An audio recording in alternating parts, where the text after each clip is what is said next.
Sou o pastor Júlio Costa, nós estamos aqui nessa tarde. Desde já quero agradecer a você que nos acompanha a partir das lives que fazemos tanto no Facebook quanto no Instagram. É com prazer que a gente vem até você, hoje dando início a uma série de estudos que nós faremos semanalmente, estudos variados sobre temas diversos.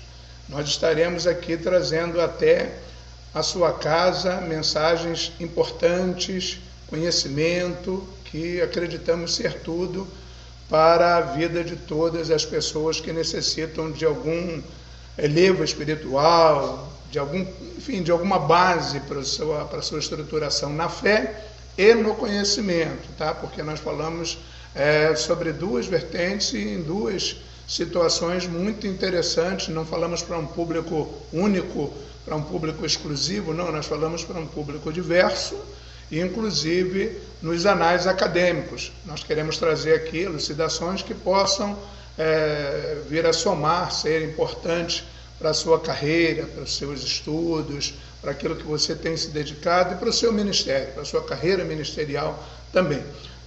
Portanto, peço a você que pegue aí uma caneta, um papel, faça anotações, pode também nos fazer pergunta através do nosso chat, aí através do Facebook ou do Instagram. Fique à vontade para poder fazer perguntas. Na medida em que nós estivermos aqui falando, nós vamos estar passando para vocês contatos diversos pelos quais vocês poderão fazer contato conosco, estar em contato comigo diretamente, e nós poderemos estar conversando, dialogando e trocando muitas informações que vão ser importantes para a sua vida, para o seu caminhar, para aquilo que você pretende traçar, para aquilo que você pretende viver. Bem, nós estamos prestando hoje uma homenagem às Assembleias de Deus no Brasil.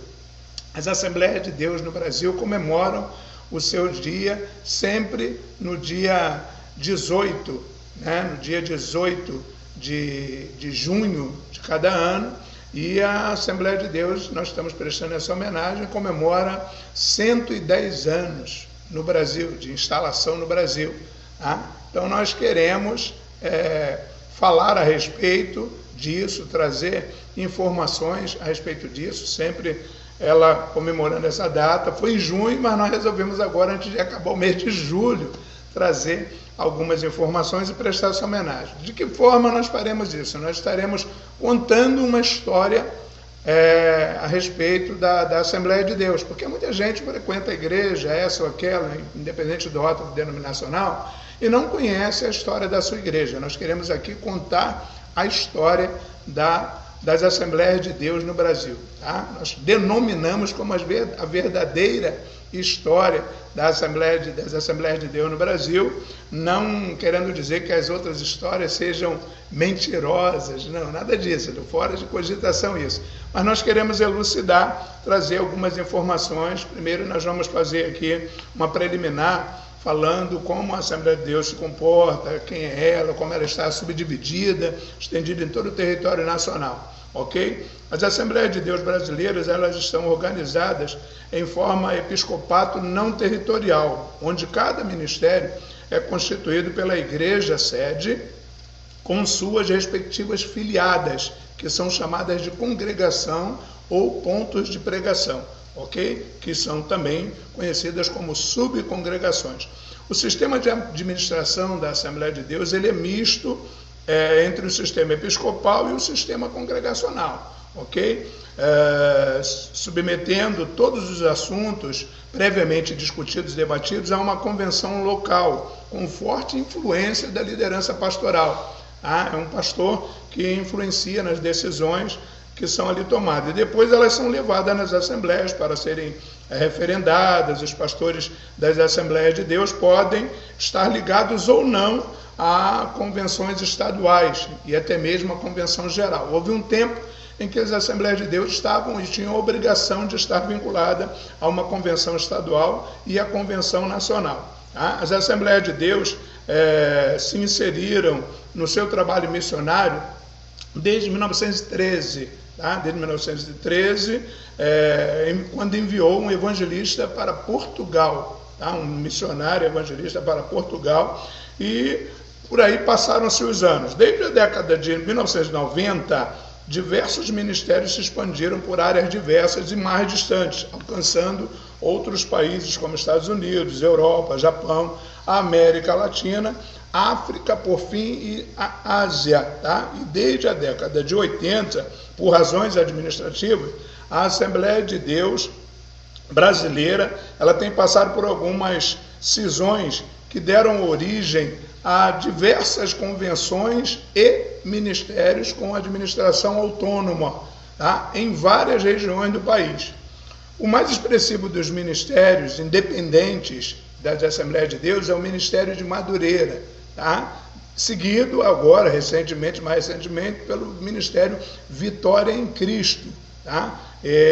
A Igreja de Madureira, o Ministério de Madureira existe já desde 1930. Já o Ministério Vitória em Cristo é bem recente, foi criado recentemente. O anterior de Madureira foi fundada pelo pastor Paulo Leiva Macalão, e Vitória em Cristo pelo pastor Silas Malafaia. Tá? Enfim, ela serviu, a Assembleia de Madureira, por exemplo, serviu de base para a estruturação nacional do ministério, por ele presidido, até a sua morte no final de 1982. Paulo Leiva Macalão morreu em 1982. Silas Malafaia ainda está vivo, ok? Particularmente na América do Sul, hoje existem muitas Assembleias de Deus autônomas e independentes. No Brasil, segundo o censo de 2010, a todos os grupos, no total, haviam 12 milhões e 300 mil, tá, aderentes às Assembleias de Deus.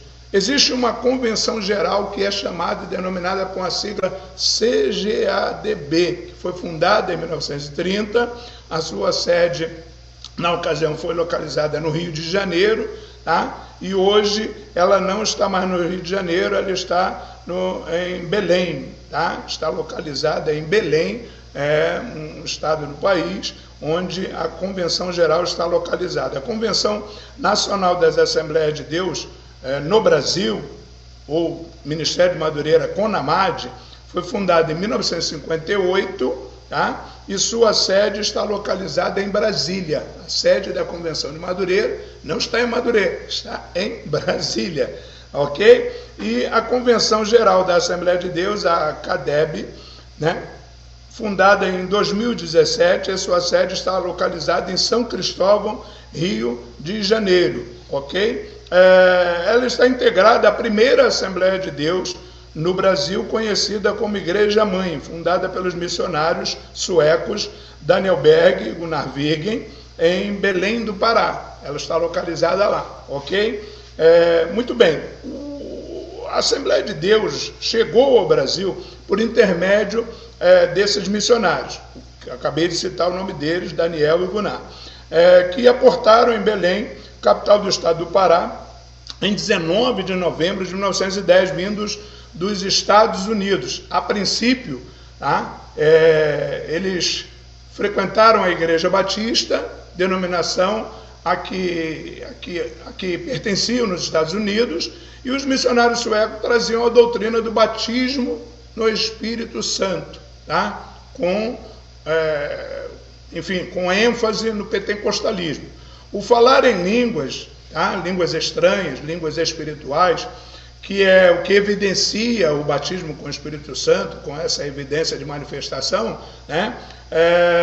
Ocorrendo em regiões de oração nos Estados Unidos e também de forma isolada em outros países. Eles trouxeram para o Brasil o que já existia lá, ok? O que já existia lá. Mas teve o seu apogeu através dos seus principais discípulos, tá? Eles trouxeram, fomentaram de forma isolada, acontecia em outros países, né? E conduziram dessa forma. Lá eram conduzidas por Charles Fox Parham, tá? Mas teve seu apogeu através de um dos seus principais discípulos, o pastor afro-americano chamado William Joseph Seymour, ok? Na Rua Azura, Los Angeles, lá nos Estados Unidos. Então, foi assim que se difundiu a questão do pentecostalismo. A nova doutrina trouxe divergência, trouxe aborrecimentos, polêmicas, debates, tá? Enquanto um grupo aderiu, outro rejeitou.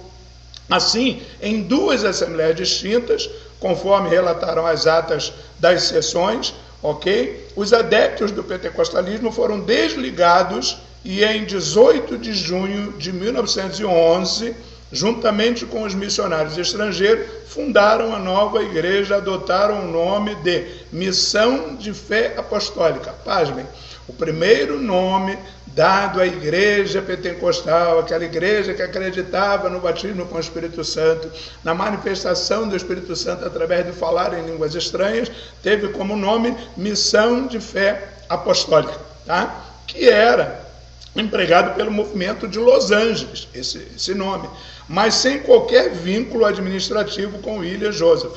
Tá? A partir de então, passaram a reunir-se na casa de Celina de Albuquerque. Mais tarde, 18 de janeiro de 1918, a nova igreja, por sugestão de Gunnar Wiggen, passou a chamar-se Assembleia de Deus. Olha só. Tá? Então, a Assembleia de Deus, o rótulo, o nome, a denominação Assembleia de Deus passou a existir de fato com esse nome em 1918, ok? Por sugestão de Gunnar Wiggen, né? Passou a chamar-se Assembleia de Deus, em virtude da fundação das Assembleias de Deus nos Estados Unidos em 1914, tá? Em Hot Springs, Arkansas, mas sem qualquer ligação institucional entre ambas as igrejas. Não havia uma ligação institucional com a igreja brasileira e a igreja dos Estados Unidos. Eram completamente desvinculadas e independentes, ok? A Assembleia de Deus no Brasil expandiu-se pelo estado do Pará, alcançando o Amazonas, e propagou-se para o Nordeste, principalmente entre as camadas mais pobres da população. Foi assim que começou a se difundir essa igreja no Brasil. Guardem isso em mente, foi em 1918 que passou a se chamar Assembleia de Deus. Antes ela tinha o nome de Missão de Fé Apostólica, ok? Chegou ao Sudeste pelos idos de 1922, através de famílias e retirantes do Pará que se portavam como instrumentos voluntários para estabelecer a nova denominação onde quer que chegasse. Ou seja, começou aí a se difundir, começou a andar pelo Brasil e vieram para a região sudeste em 1922. Tá? Enfim, nesse ano a igreja teve início no Rio de Janeiro, no bairro de São Cristóvão, onde fundaram a famosa igreja evangélica Assembleia de Deus de São Cristóvão, tá? Uma igreja de renome no estado do Rio de Janeiro, que foi fundada nessa ocasião e ganhou impulso com a transferência de Gunnar Wiggen de Belém em 1924 para a então capital da República. Gunnar Wiggen veio para a capital da República e deu uma impulsão na Assembleia de Deus de São Cristóvão. Um fato que marcou a igreja naquele período foi a conversão através de um folheto evangelístico de Paulo Leiber Macalão. Olha só, Paulo Leiber Macalão se converteu pela Assembleia de Deus de São Cristóvão através de receber um folheto, tá? Um hábito muito corriqueiro que se espalhou ao longo dos anos como sendo uma forma de evangelização, tá? Para então, ele se converteu, ele era filho de um general e percussor do assim conhecido Ministério de Madureira. A conversão dele se deu dessa forma, ele recebeu um folheto, certamente com a palavra de Deus, com um texto bíblico e tal, e ele gostou e assim se converteu ao Evangelho, se converteu à Assembleia de Deus, vindo posteriormente a fundar a independente igreja, o Ministério de Madureira.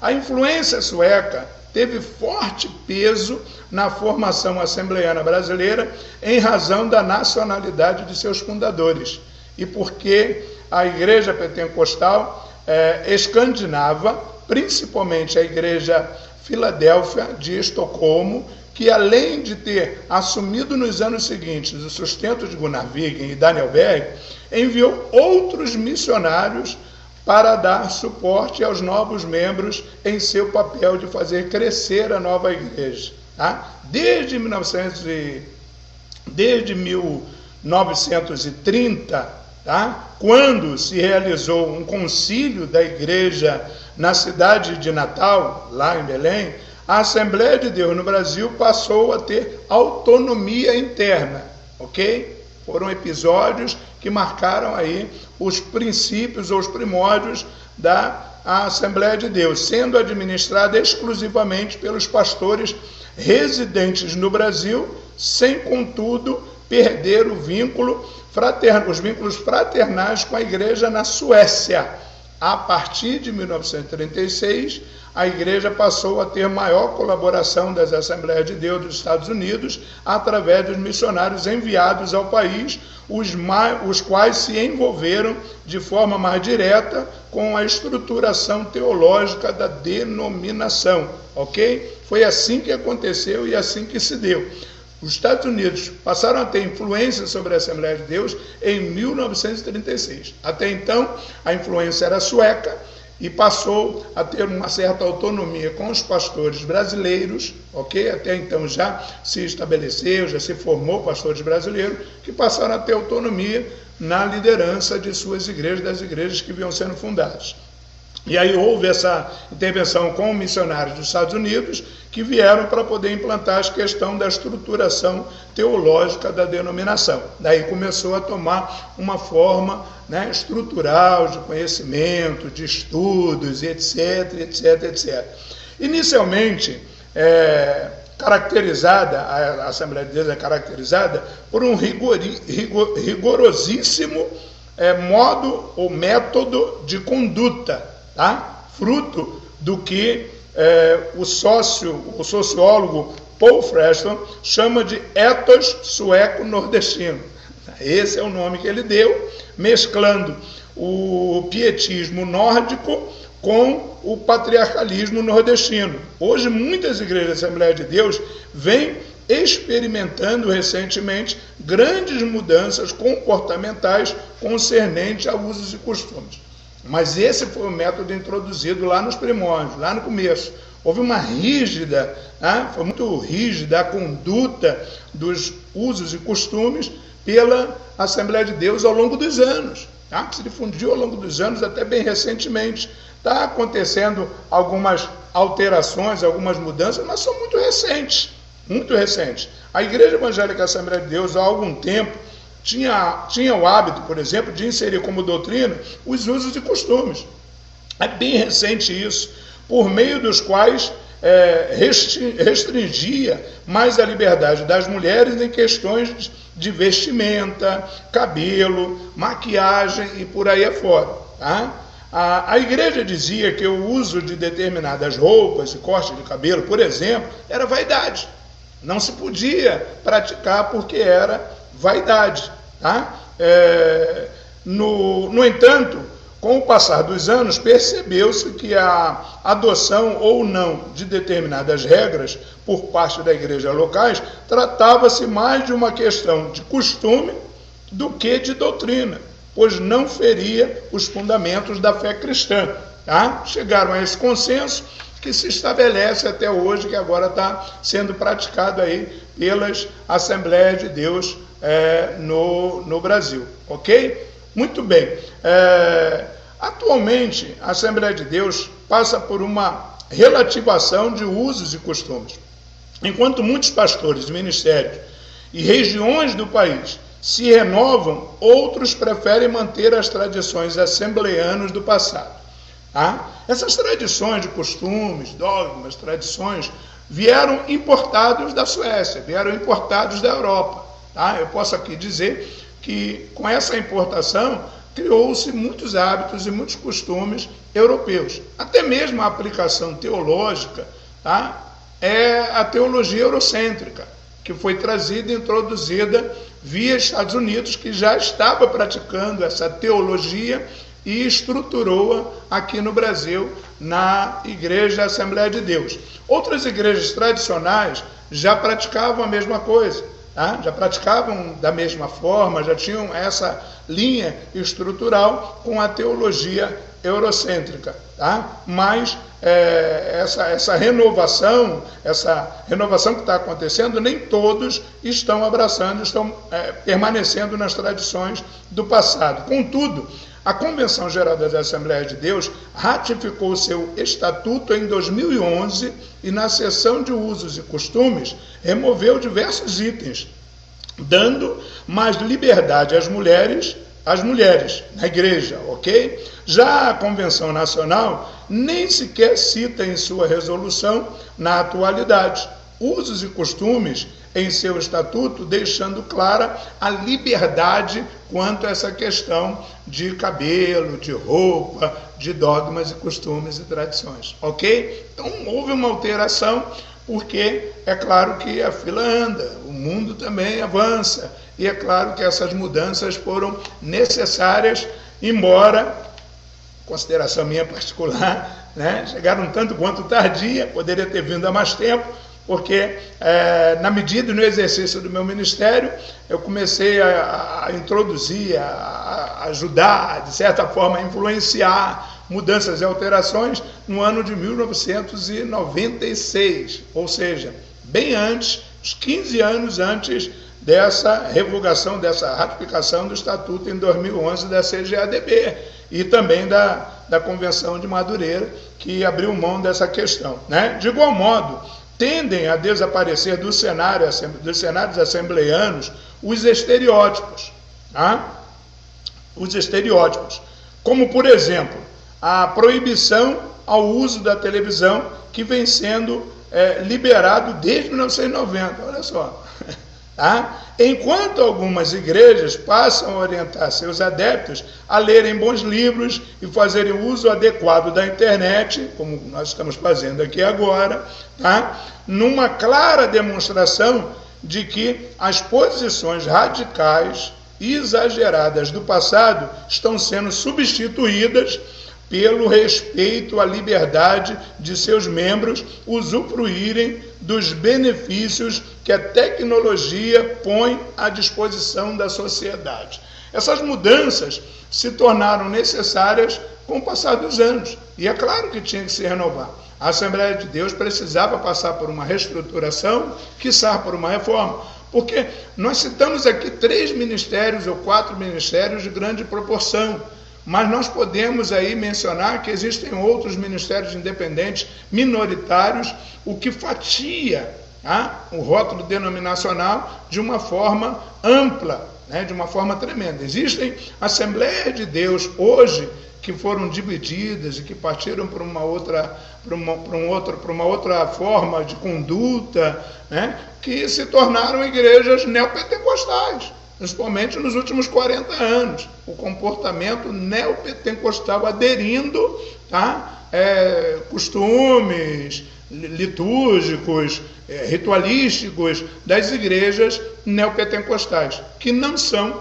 semelhantes às igrejas pentecostais, principalmente a Assembleia de Deus tradicional, ok? Sendo modernizada ou não, a igreja fundada, essa igreja que eu acabei aqui de passar as características dela, foi uma igreja que foi fundada nessa ocasião e que passou por muitas transformações, mas é diferente dos movimentos neopentecostal que chegaram ao Brasil há aproximadamente 40 anos atrás. Ok? Deu para você perceber? Há uma diferença enorme. Então nós temos que separar, nesse caso aí, essas diferenças através de uma análise, tá, do que é ser pentecostal e do que é ser neopentecostal. A Assembleia de Deus não é neopentecostal. Se algum rótulo denominacional, a Assembleia de Deus, se comporta como os neopentecostais, é por pura conveniência, ok? Porque a maioria, um grande percentual das igrejas da Assembleia de Deus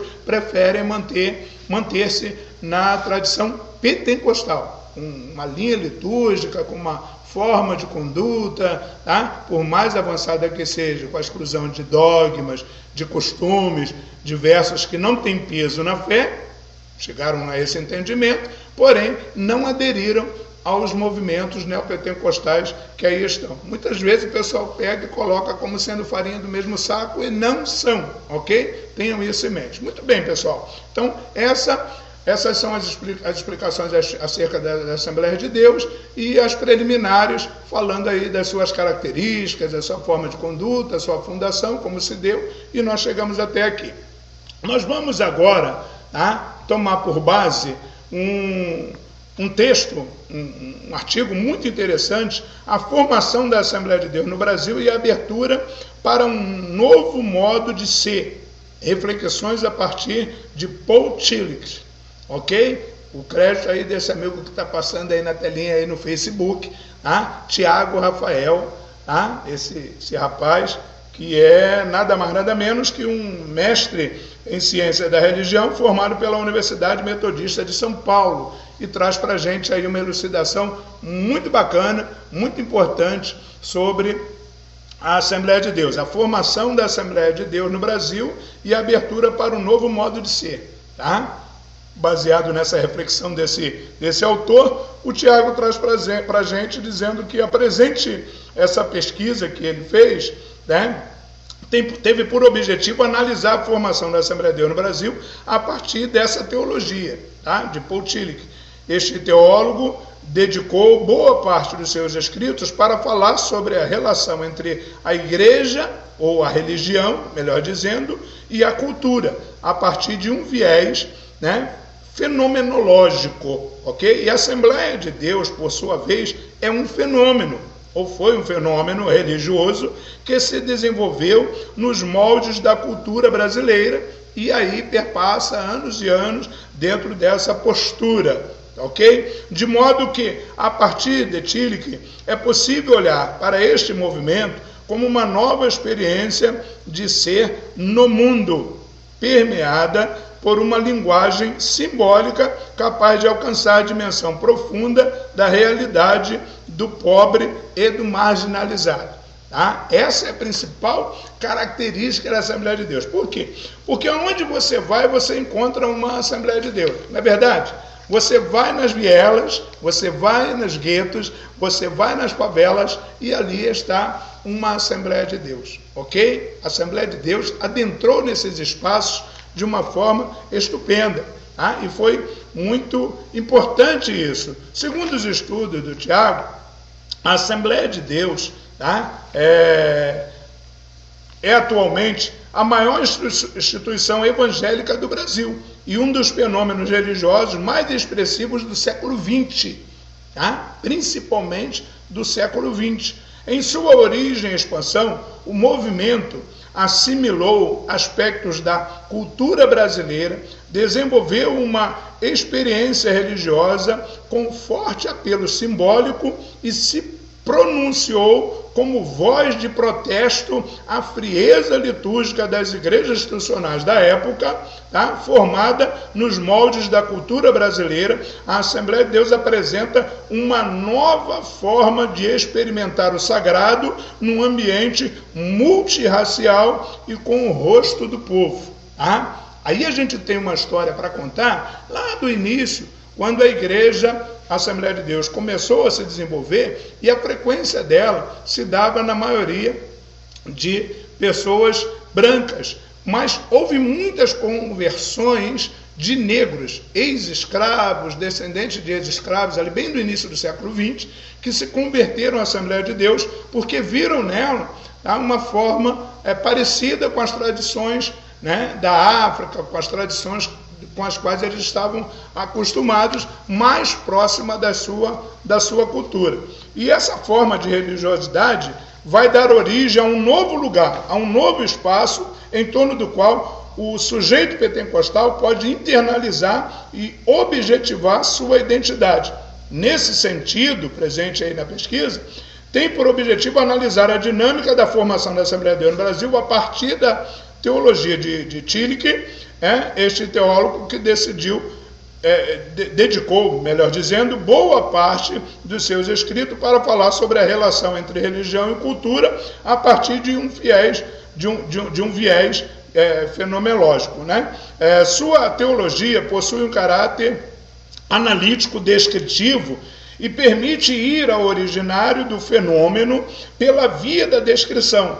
Deste modo, é possível olhar para a formação da Assembleia de Deus no Brasil como uma nova experiência de ser no mundo, permeada por uma linguagem simbólica capaz de alcançar dimensão profunda da realidade do pobre e do marginalizado. A postura e o posicionamento da Assembleia de Deus no Brasil, e ela foi criada com esses moldes, segundo pesquisa, para poder atender essa gama da sociedade que era excluída.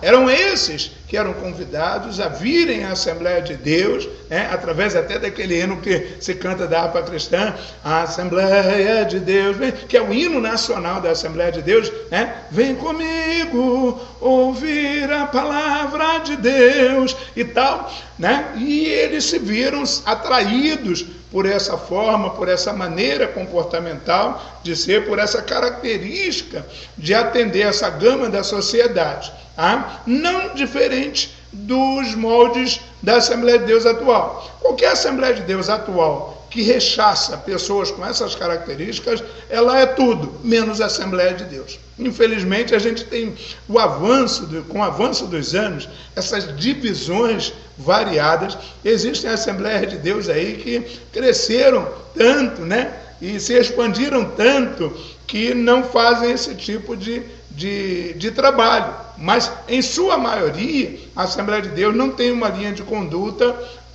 voltada para outro tipo de pobres ou de gama da sociedade que não sejam os pobres e os marginalizados. A Assembleia de Deus sempre esteve de braços abertos para atender essa gama da sociedade, ok? Ela jamais rechaçou, ela jamais violentou, ela jamais agrediu ou percorreu por esse caminho. Pratica, de certa forma, alguma intolerância? Acredito que sim, porque com o passar dos anos, na defesa do seu escudo, da sua bandeira, isso se tornou notório. Porém, a base de fundamentação da Assembleia de Deus não é nesse viés, é um viés de aproximação, de unir, de ajuntar, de reconhecer, de identificar, ok? Então, a formação da Assembleia de Deus no Brasil e a abertura para o novo ser é isso. Essa reflexão vai por esse caminho, e a Assembleia de Deus no Brasil é o resultado dos esforços desses dois missionários que nós já relatamos aí, o Daniel Berg e o Gunnar Virgin, que fundamentaram aí a Assembleia de Deus. Muito bem, eles foram conduzidos até o Pará e ali começou a se difundir, nós já falamos aí no começo, e essa coisa fluiu e outros estudiosos debruçaram-se sobre esse fenômeno que aconteceu no Brasil através da Assembleia de Deus. Eles vieram oriundos dos Estados Unidos, mas trouxeram uma fundamentação sueca. No Brasil, eles são escolhidos por um pastor, eles foram acolhidos por um pastor batista, que ofereceu alojamento para eles no porão da igreja. No porão da igreja. Eles foram instalados no porão da igreja e ali eles começaram a traçar os seus projetos, iniciando a pregação na Igreja Batista. É claro que eles não faziam reservas quanto à questão da doutrina pentecostal, que eles haviam aceitado, quando se sentiram dirigidos por essa verdade, eles foram rechaçados e excluídos pela liderança da Igreja Batista, de acordo com Virgin.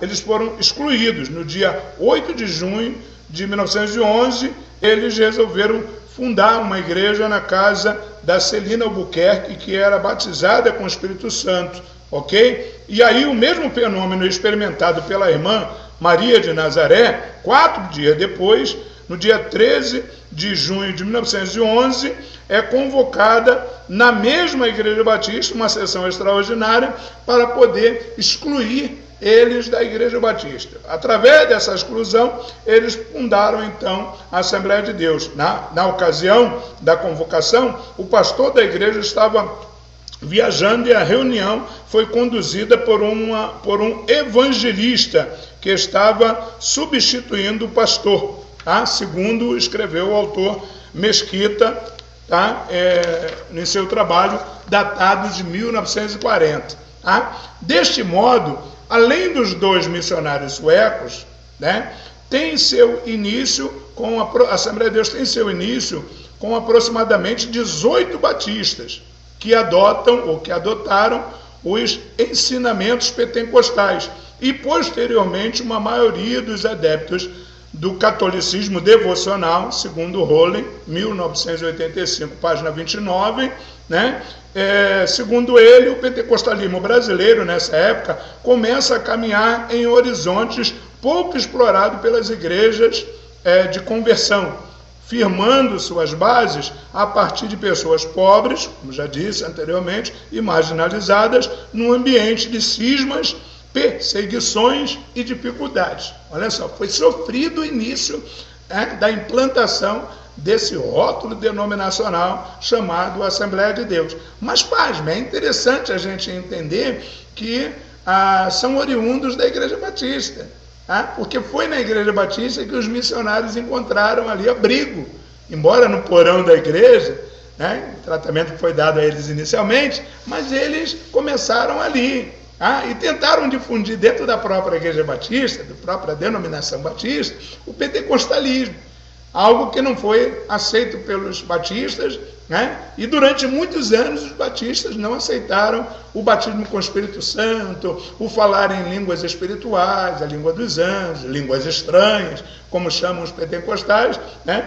Recentemente houve um racha na Igreja Batista, quando algumas igrejas batistas passaram por um processo de renovação, são igrejas batistas renovadas, ou seja, igrejas batistas que passaram a acreditar, a crer no batismo com o Espírito Santo e receberam esse batismo com o Espírito Santo, se desvincularam da Igreja Batista. Quando o pentecostalismo chega ao Brasil, havia quase 30 anos da assinatura da Lei Áurea. Olha só, estava bem recente a questão dos ex-escravos. Então, muitos ex-escravos ainda estavam vivos, e nenhuma região, nenhuma outra religião, naquele momento, lhes poderia ser mais conveniente e simpática como foi a Assembleia de Deus. Por quê? Os cultos afros continuavam sendo perseguidos de forma oficial pela polícia. Houve uma perseguição estridente da polícia aos cultos afro, ok? E essa perseguição fez com que a Assembleia de Deus, passasse a ser um referencial para esses ex-escravos, ok? Então eles sofriam perseguição pela polícia. A Igreja Católica, além das suas missas em latim, era a igreja em que estavam seus antigos senhores e os principais teóricos, da legitimação da escravatura. As igrejas pentecostais, por outro lado, apresentavam em sua direção um missionário com um linguajar etéreo, melhor dizendo, e uma liturgia fria. A Assembleia de Deus, em contraposição, oferecia momentos de celebração, proporcionadores de espontaneidade, liberdade religiosa, em que o pobre marginalizado tinha seu lugar garantido para cantar, pregar e até dirigir um trabalho, administrar um culto. Então essa questão que aconteceu trouxe à mente daqueles ex-escravos que aquela era uma igreja legal, era uma igreja a ser frequentada, E uma das principais características do pentecostalismo assembleano, além da marginalidade na qual nasceu, era a participação e liderança de negros e mulheres, Pode-se dizer que não faltou no pentecostalismo tradicional da Assembleia de Deus a presença maciça de pessoas de ascendência afro-brasileira. Isso quem escreveu foi o Beoso, 2010. Um exemplo disso é o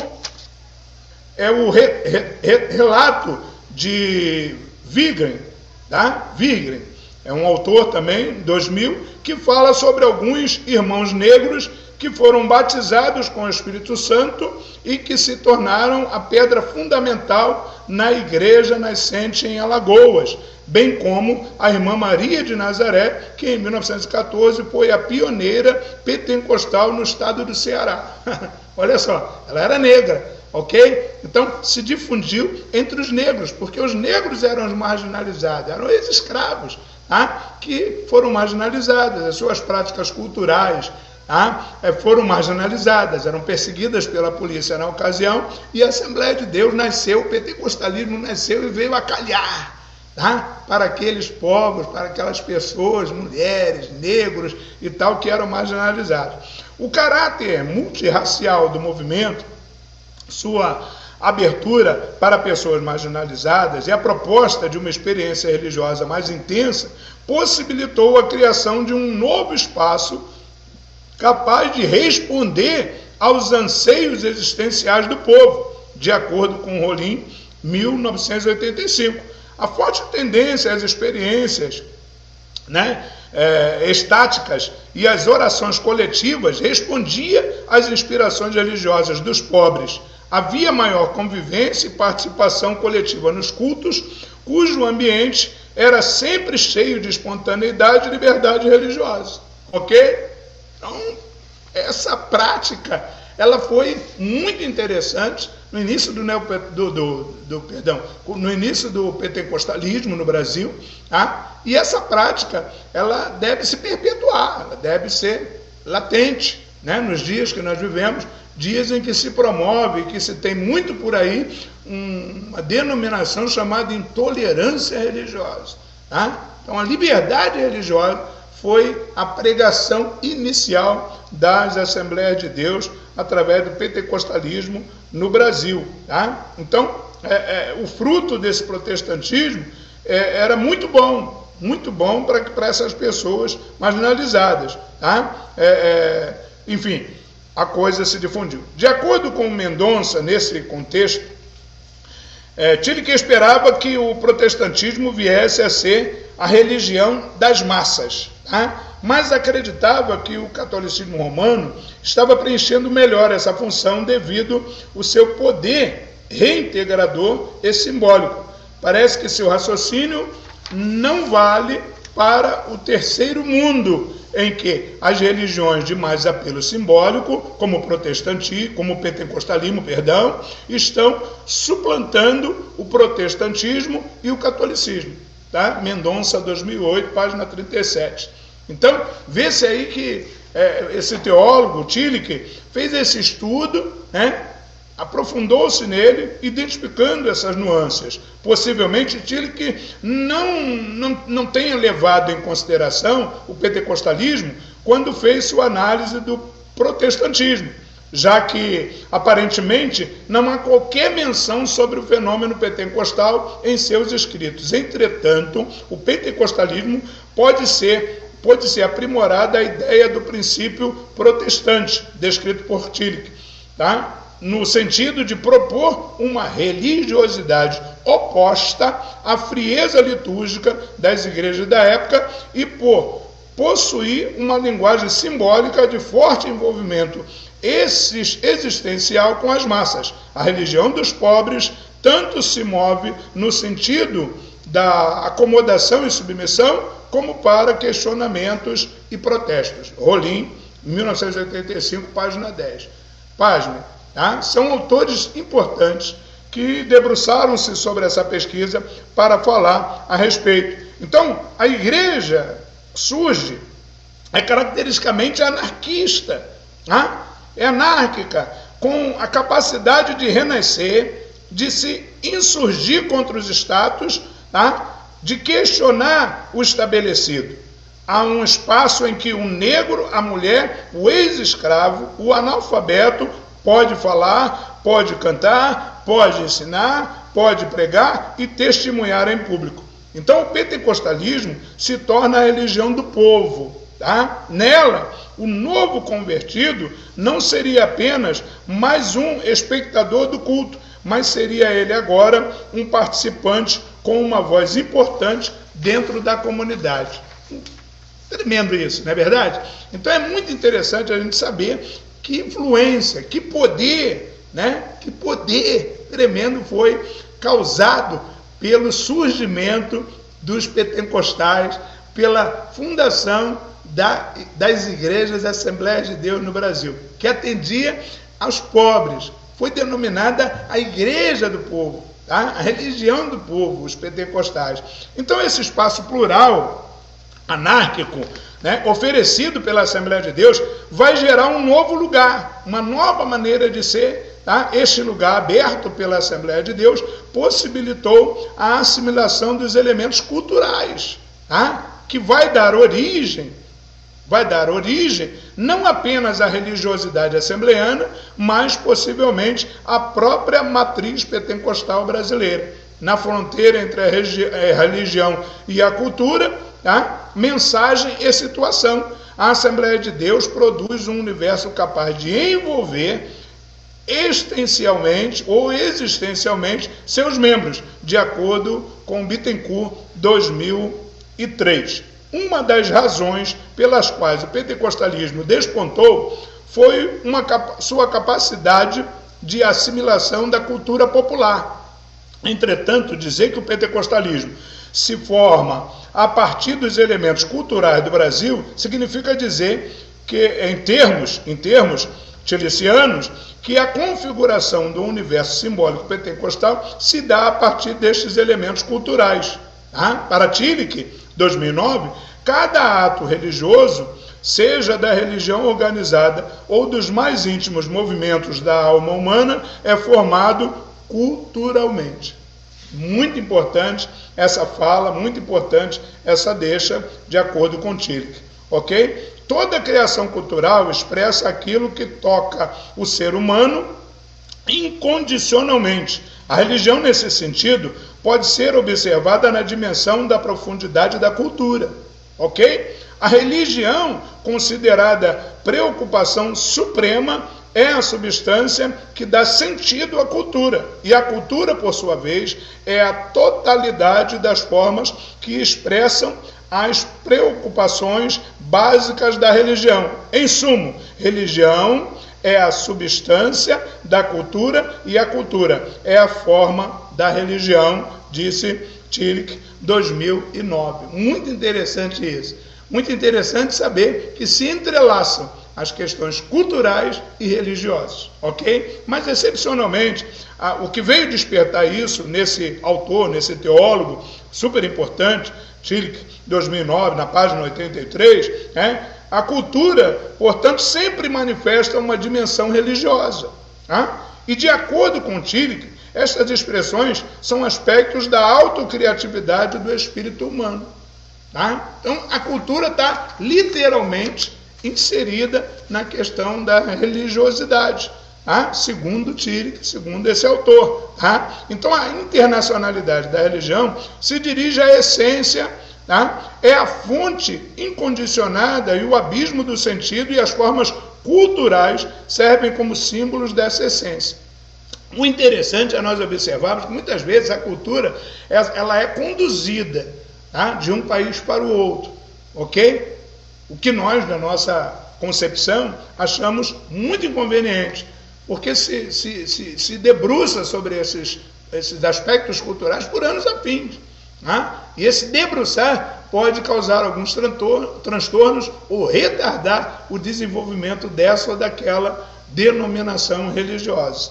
Ok? Então, é assim que se dá. A internacionalidade da cultura presente em etos sueco, somada à presença maciça de ex-escravos pobres marginalizados, passa a atuar como meio através do qual a internacionalidade da religião se expressa.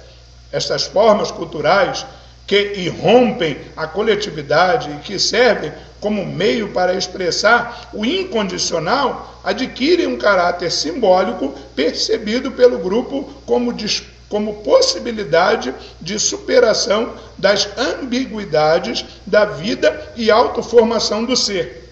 Essa experiência, no sentido ontológico, dá as bases para o surgimento de uma nova forma de ser no mundo aqui. E o ser humano experimenta a si mesmo como possuindo um mundo ao qual pertence. Foi assim que os ex-escravos, que os negros, que as mulheres se sentiram ao se depararem com a as Assembleias de Deus e a sua prática litúrgica, ok? Foi dessa maneira que eles se identificaram e aí passaram a caminhar dentro desse viés do desenrolar litúrgico dessa igreja, chamada Assembleia de Deus no Brasil. A importância da Assembleia de Deus no Brasil se deu dessa forma.